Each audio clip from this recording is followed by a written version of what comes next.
Buen día para todos, mi nombre es Jorge Ríos y comenzamos con la evaluación de la EY, simulando un circuito RLC en paralelo, ¿ok? Según los cálculos analíticos que nosotros realizamos en papel y a lápiz, tenemos los siguientes resultados. De uno, que es la mitad del condensador, que transformándose también se puede hacer la impedancia, que es prácticamente una resistencia al parecido, pero se le llama impedancia. Tenemos la admitancia de la combinación entre la resistencia y, en la bobina, y tenemos estos siguientes resultados.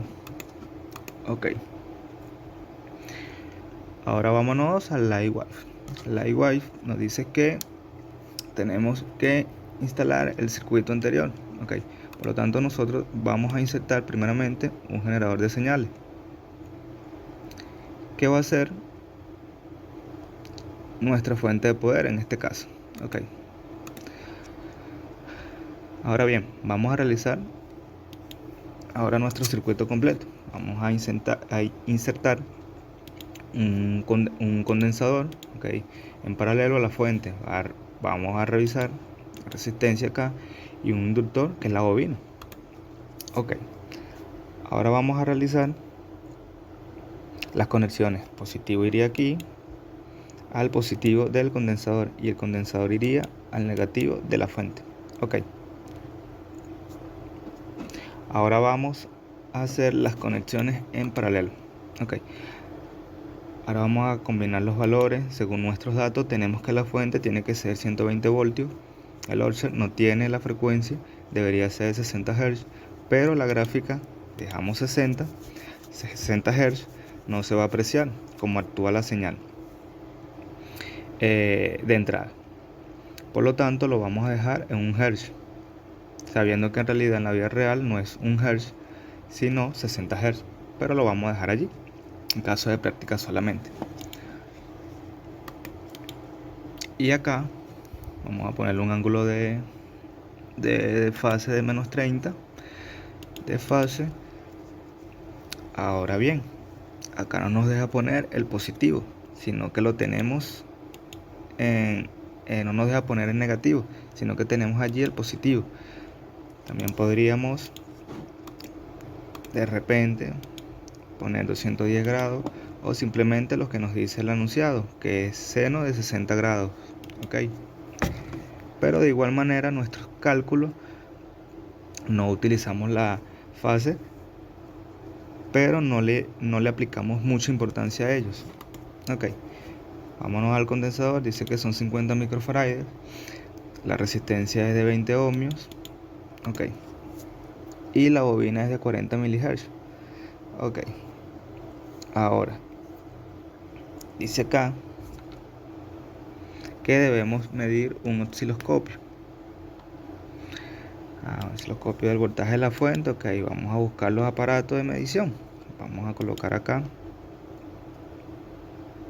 un osciloscopio. Ok, vamos a ponerlo por acá pegadito y vamos a colocar una gráfica aquí. Ok, ahora ya tenemos la gráfica. Ahora vamos a realizar nuestras mediciones. Ok, lo primero que debemos hacer es conectar el canal 1 para medir el condensador, y lo podemos medir acá. Ok, en el canal 1 va a medir el condensador y el canal 2 va a medir la bobina. Ok,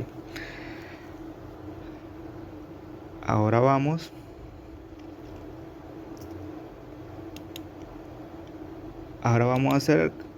vamos a cambiar las propiedades a nuestra gráfica y vamos a ponerle 120 voltios y menos 120 voltios.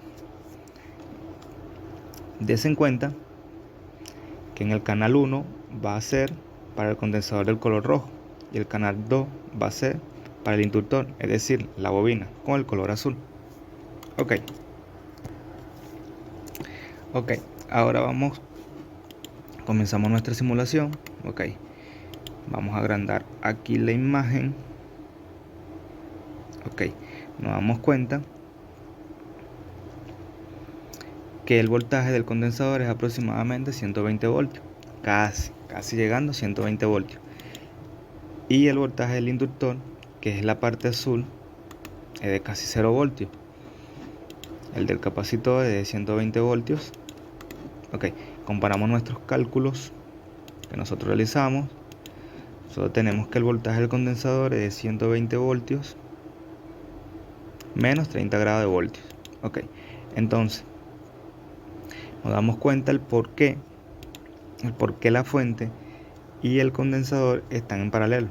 Entonces ahí la regla de los circuitos es que el voltaje siempre en paralelo va a ser el mismo, es decir, que el voltaje del condensador va a ser el mismo al de la fuente, es decir, 120 voltios.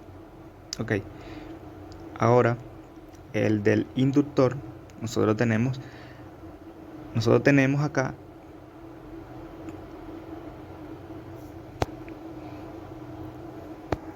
que es el del voltaje aproximadamente 0 voltios con 60 grados. Ok, acá lo que falta es la unidad de voltaje y acá también. Ok, entonces ¿por qué? Porque también la resistencia y la bobina están en paralelo con respecto al condensador.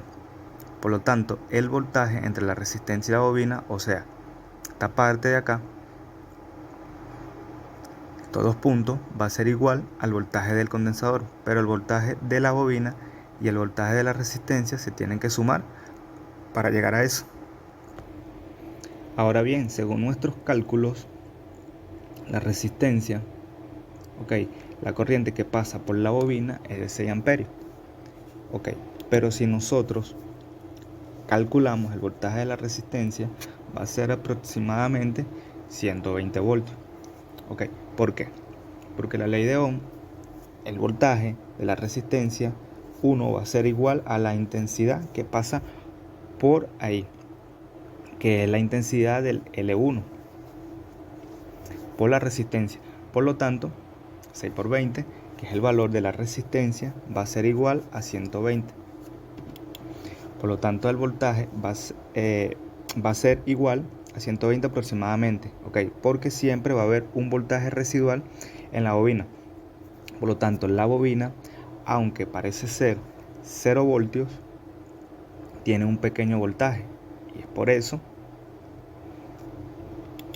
que en la gráfica, como vemos acá, se ven unas pequeñas oscilaciones.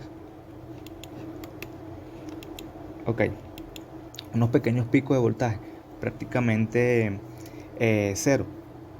¿Por qué? Porque el inductor tiene una resistencia o una impedancia casi 0. En cambio, la resistencia, como es una resistencia real que tiene valores reales de 20 ohmios, prácticamente todo el voltaje se lo lleva la resistencia y muy poco el voltaje queda en la bobina. Por lo tanto, acá podemos ver los dos resultados del voltaje del condensador y el voltaje del inductor, como estamos viendo acá. Bueno, esto fue todo. Muchísimas gracias por su atención.